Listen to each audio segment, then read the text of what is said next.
एक professor class ले रहे थे। क्लास के सभी छात्र बड़ी ही रुचि से उनके लेक्चर को सुन रहे थे। उनके पूछे गए सवालों के जवाब दे रहे थे। लेकिन उन छात्रों के बीच कक्षा में एक छात्र ऐसा भी था जो चुपचाप और गुमसुम बैठा हुआ था। प्रोफेसर ने पहले ही दिन उस छात्र को नोटिस कर लिया, लेकिन कुछ नहीं बोले। लेकिन जब 5-6 दिन तक ऐसा ही चला तो उन्होंने उस छात्र को क्लास के बाद अपने कैबिन में बुलाया और पूछा, तुम हर समय उदास रहते हो, क्लास में अकेले और चुपचाप बैठे रहते हो, लेक्चर पर भी ध्यान नहीं देते, क्या बात है, कुछ परेशानी है क्या? सर, वो छात्र कुछ हिचकिचाते हुए बोला, मेरे अतीत में कुछ ऐसा हुआ है जिसकी वजह से मैं परेशान रहता हूँ। समझ नहीं आता क्या करूँ। प्रोफेसर भले व्यक्ति थे। उन्होंने उस छात्र को शाम को अपने घर पर बुलवाया। शाम को जब छात्र प्रोफेसर के घर पहुंचा तो प्रोफेसर ने उसे अंदर बुलाकर बैठाया।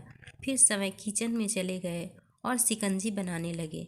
उन्होंने जानबूझकर शिकंजी में ज़्यादा नमक डाल दिया। फिर किचन से बाहर आकर शिकंजी का गिलास उस छात्र को देकर कहा, ये लो शिकंजी पियो।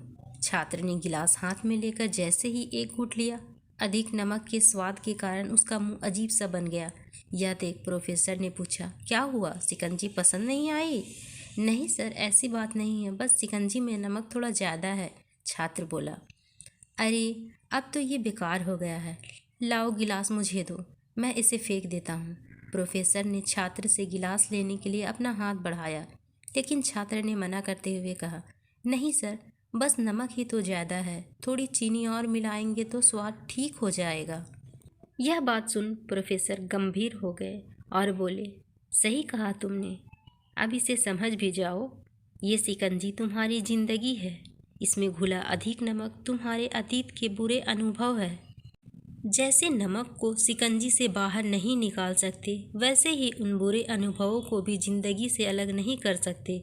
वो बुरे अनुभव भी जीवन का हिस्सा ही है, लेकिन जिस तरह हम चीनी घोलकर शिकंजी का स्वाद बदल सकते हैं, वैसे ही बुरे अनुभवों को भूलने के लिए जीवन में मिठास तो घोलनी पड़ेगी ना।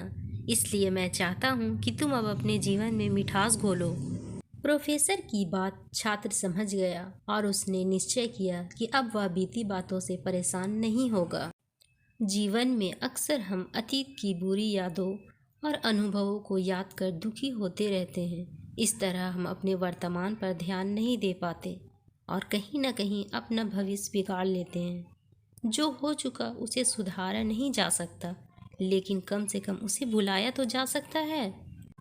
और उन्हें भुलाने के लिए नई मीठी यादें हमें आज बनानी होगी। जीवन में मीठे और खुशनुमा लम्हों को लाइए, तभी तो जीवन में मिठास आएगी।